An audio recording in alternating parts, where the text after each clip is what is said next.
Direito Penal em Movimento, nosso programa de todos os sábados aqui no canal. Aqui você fica sabendo das notícias sobre direito penal e processo penal que ocorreram durante toda a semana.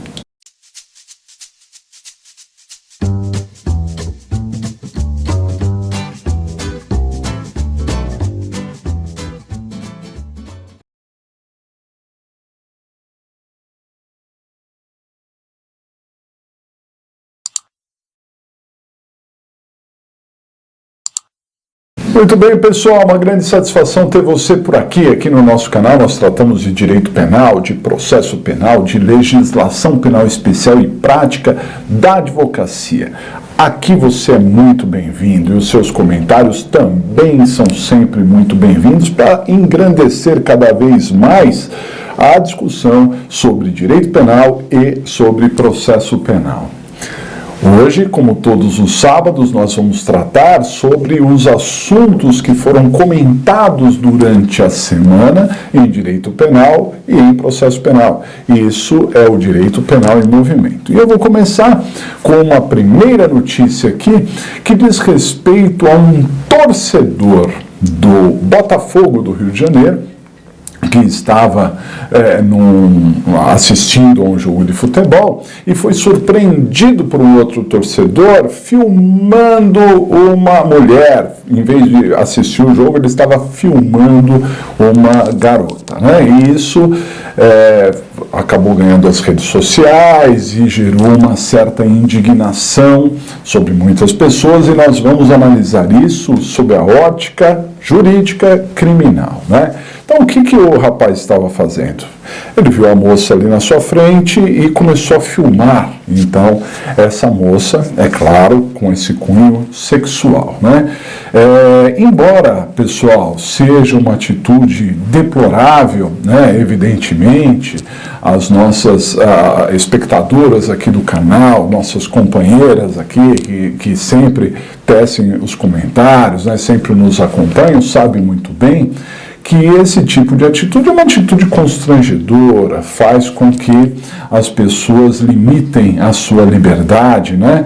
E realmente é absolutamente desagradável e absolutamente também um desrespeito, né? Ficar filmando a pessoa, né, ali em algumas condições que vai entender para que o sujeito quer essa filmagem. Só que em termos de crime, em termos criminais, o sujeito não praticou nada, né? Então essa é uma questão, porque se fala muito, e por isso nós estamos discutindo, se fala muito em assédio. Então ele estava assediando. Não, a moça nem soube, nem ficou sabendo que estava sendo filmada. Portanto, ali ela não se sentiu constrangida. Se isso fosse colocado em redes sociais ou outras situações, poderia gerar outros tipos de constrangimentos e até outras providências poderiam ser tomadas. Mas, num primeiro momento, embora uma atitude imoral, desagradável, deplorável, um desrespeito à mulher, claro, não há de se falar em crime, não há um crime de assédio sexual. Nesse sentido, o assédio sexual é um crime previsto no Código Penal, mas quando nós falamos de uma relação de emprego, uma relação de hierarquia, o que evidentemente não é o que aconteceu no caso concreto, ok? Então fica aí o link, claro, de todas essas questões nós estamos colocando. Se você quiser conhecer um pouco mais a reportagem, nos assista e teça os seus comentários aqui, como eu disse, são extremamente bem-vindos, ok? Segunda questão. Então, foi noticiado que o ex-diretor da Petrobras, Renato Duque, recebeu um habeas corpus do Tribunal Regional Federal da 4ª Região. Renato Duque é uma das pessoas que está presa há mais tempo na Operação Lava Jato, né? Era um dos diretores de serviço, e que já ostenta diversas condenações, né, relacionadas à Operação Lava Jato. Mas o que essa notícia nos chama a atenção? Na verdade, nós não estamos discutindo se o Renato Duque merecia ou não merecia o habeas corpus, e aliás, nem os termos do habeas corpus a gente está esmiuçando aqui. O que eu queria deixar claro para vocês é que, às vezes, para o grande público, parece que, num caso como a Operação Lava Jato, os réus não ganham nada, não conseguem, né, ter nenhum tipo de sucesso jurídico dentro dos tribunais, inclusive no Tribunal Regional da 4ª Região, o que não é a realidade, né? Os réus, e não importa quais réus, até os réus mais famosos do Brasil, envolvidos até em organizações criminosas, têm provimento, sim, de habeas corpus. Isso acontece, né? Se vocês pesquisarem, há, sim, provimentos por casos determinados. Não se quer dizer com isso que esse personagem, o Renato Duque, estaria livre de qualquer tipo de acusação, não é isso. O que eu quero chamar a atenção é que é possível, sim, concessão de habeas corpus, mesmo para quem está ali bastante implicado em crimes, como é o caso da Operação Lava Jato, ok? Terceira questão que eu quero levantar aqui com vocês é relacionada ao filho do presidente da República, Flávio Bolsonaro, né? Então, Flávio Bolsonaro é senador da República e há um caso bastante, direi complicado, porque realmente a gente não tem acesso a nenhum tipo de elemento para tecer outros comentários, né? E como vocês sabem também é que o nosso objetivo jamais é político, mas é um caso bastante obscuro, né? Sobre algumas participações ali. Fato é que a notícia diz respeito ao Flávio Bolsonaro, dizendo que uma desembargadora do Rio de Janeiro suspendeu um processo contra o Flávio Bolsonaro. Então, é um processo crime contra o Flávio Bolsonaro ali, uma investigação, né, contra o Flávio Bolsonaro. Bom, o que eu gostaria de salientar é que aí é uma discussão de competência, não se está entrando no mérito da questão, não é? O STF, tudo corria pelo STF, quando o STF disse que, não somos mais competentes, porque, na verdade, só por fatos exercidos durante a função, né, e a questão do Flávio Bolsonaro era antes de ele ser senador, portanto, não vamos julgar. Mandou para o Rio de Janeiro, só que mandou para a primeira instância. E, na época, o Flávio Bolsonaro, então, tinha um cargo de deputado estadual. Então, a discussão está nesses termos. Quem é que vai julgar? A primeira instância ou o órgão especial do Tribunal de Justiça do Rio de Janeiro, né? Então, a questão diz respeito à competência, né? Fica, na verdade, um jogando para o outro. E saibam mais também lendo a notícia que nós colocamos aqui na descrição do vídeo.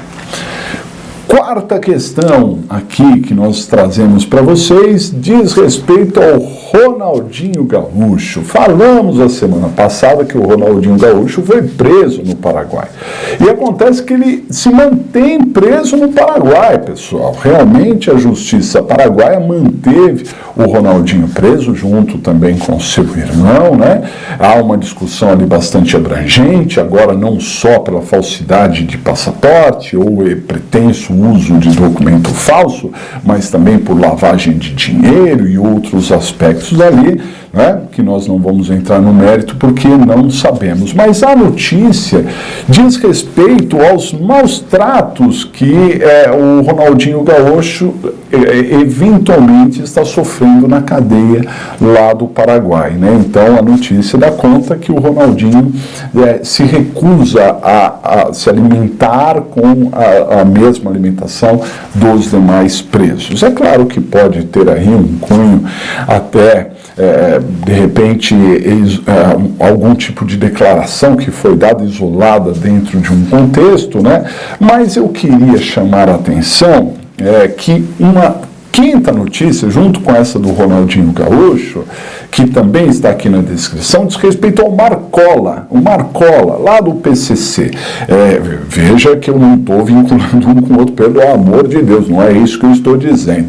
Mas a notícia tem uma correlação, porque o Marcola, que está preso lá em Brasília, num presídio federal, diz a notícia que também está insatisfeito com o tratamento dado, né, enquanto preso lá, principalmente no que diz respeito à alimentação. Olha só, Ronaldinho no Paraguai reclamando da alimentação, Marcola reclamando da alimentação. A notícia dá conta, inclusive, que os presos lá de Brasília estão fazendo greve de fome, alguns deles, e inclusive se encontrou na comida, né, dos presos lesma, tinha lesma na comida, realmente isso é um absurdo se realmente aconteceu, né?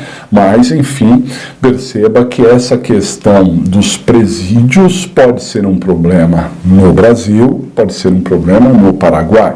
E em se tratando do Brasil, estamos falando de um presídio federal recém-construído, com uma estrutura diferenciada, então não sabemos se isso condiz com a realidade ou não, mas fato é que isso também foi objeto de discussão. Estão aqui tanto a reportagem do Ronaldinho Gaúcho, que continua preso, quanto do Marcola, para que vocês tenham esse conhecimento, ok?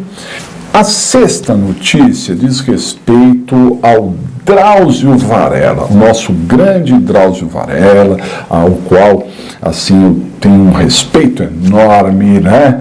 Sou fã do Drauzio Varela, como muitos dos senhores também são. Mas fato é que essa semana o Drauzio Varela foi muito criticado por uma reportagem que foi veiculada no Fantástico, né? Numa entrevista que foi dada, estava dentro do contexto das pessoas que são trans, né? E então foi feita uma reportagem com a Suzy, né? A Suzy, que é uma pessoa trans. E na reportagem, o Drauzio Varela, de alguma forma, se comove lá com a Suzy e abraça a Suzy e tal, e depois veio à tona o fato de que essa pessoa, Suzy, estava presa por crimes bárbaros, né, e relacionado inclusive a criança. Então foi muito criticado, né? Drauzio Varela, inclusive, veio a público no seu canal no YouTube pedir desculpas, né, dizer o contexto que aquilo foi feita a reportagem, que ele não sabia, né, dos motivos pela qual a pessoa estava cumprindo pena, mas de qualquer forma a notícia aqui diz respeito que a Globo está demitindo vários funcionários relativos a essa reportagem, né? Tanto editores quanto produtores, até repórteres, porque realmente foi uma falha, né? Porque a reportagem, que tinha um outro contexto para analisar a condição das pessoas trans que estão presas, né? Dava a entender que a Suzy estava presa também por furto e roubo, como a maioria das pessoas trans estão presas, né? E gerou ali talvez uma comoção àquela pessoa.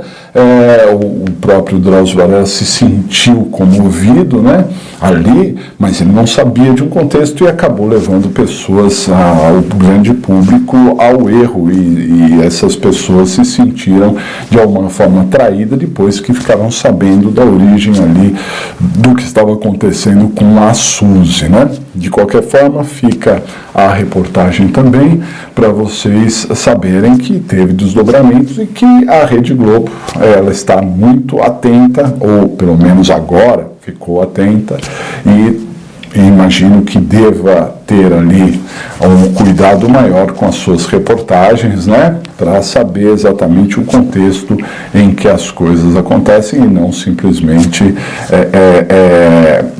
induzir, de repente, a população em erro, ok? Bom, muito bem, então essas foram as notícias da semana.